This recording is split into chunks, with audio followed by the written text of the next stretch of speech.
जगदम्बा के शरण में एलो, विनती करथिन स्वीकार, विनती करथिन स्वीकार।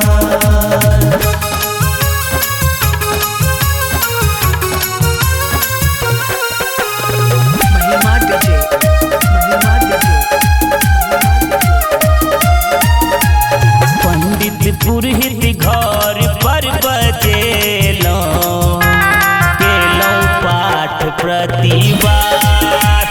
पंडित पुरहित घर पर बजेलो, केलो पाठ प्रतिवार।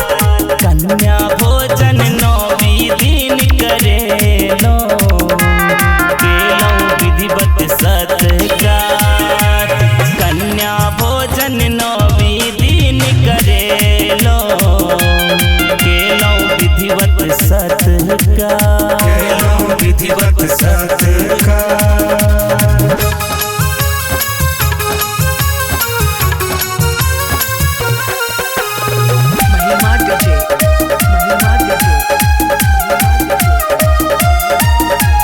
कन्हैया के असरा पूरे,